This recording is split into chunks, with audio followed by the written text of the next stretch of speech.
Siyabonga.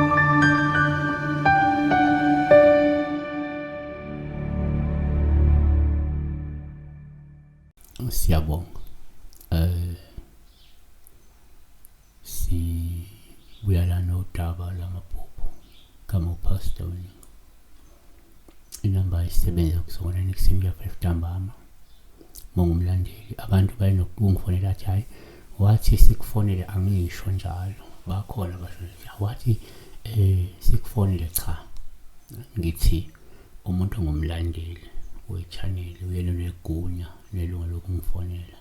Angikhulumi nawo wonke umuntu. Sibheka la eThesethu gift lisiyabonga ngolwazi pastor. Mina ngicela ungichazele ukuthi maphupho umdoko omhlophe ugcwele ebaleni. So I don't know ukuthi bugcwele ngamabhodwe or bugcwele ngezitsha or bugcwele phansi. Or bumningi lo mdoko.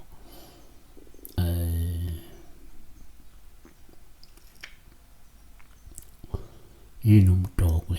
Umdoko abanye bathi umdokwe, abanye bathi idokwe, abanye bathi maningi amagama, but la is a soft porridge le abantu abayisebenzisa ukwenza amahewu noma benza utshwala ngawo. It depends kwi-purpose yalo muntu, but noma lo munye uyalenza idokwe for consumption, omunye uyalenza idokwe ukwenza amahewu for consumption, omunye uyalenza idokwe for utshwala for consumption kodwa. Yabona? Abanye le consume it sesiyidokwe, abanye le consume it uma sekungamahewu, abanye uma sekutshwala. It depends on the purpose yangaleso sikhathi. Idokwe, umdokwe, soft porridge. Number 1. Uma uphupha umdoko, njobethe umdoko, kuwuphawu esingathele njengolwazi oluhle uma nje ewubona umuntu omningi lo mdoko lapha, ngoba luyakhomba lenhlanhla, likhombe lenhlala kahle, likhomba impilo enhle futhi emnandi ngenxa yokuba nemali eyanele izidingo zakho. Okusho ukuthi kungenzeka uluvele ngoba lo muntu kukhona okuzomhambela kahle noma impilo ihamba kahle. 2.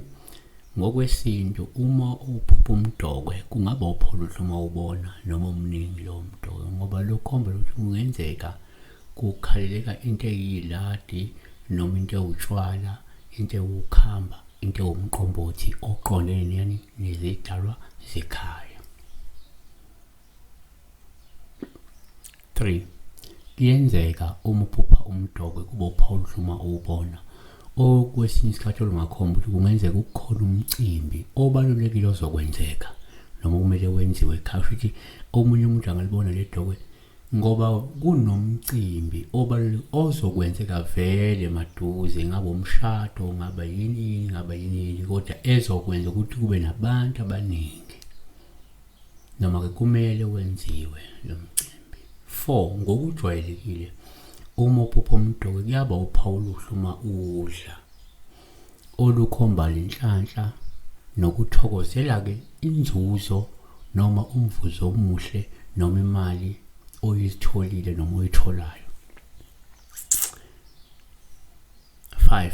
Uma uphupha umdoko uphawu oluhle uma uwupheka, lungakhomba inhlala kahle nokuthi kungenzeka unamandla ney'nsiza eziningi noma ezanele zokuphila wena.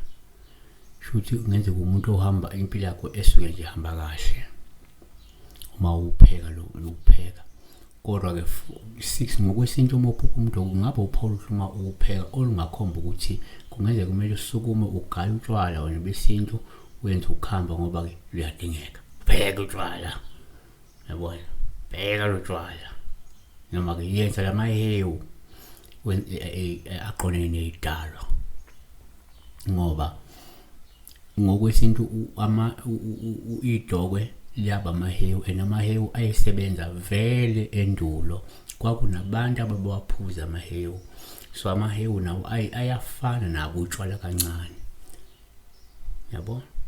Yingakho utshwala bubizwa nangamahewu.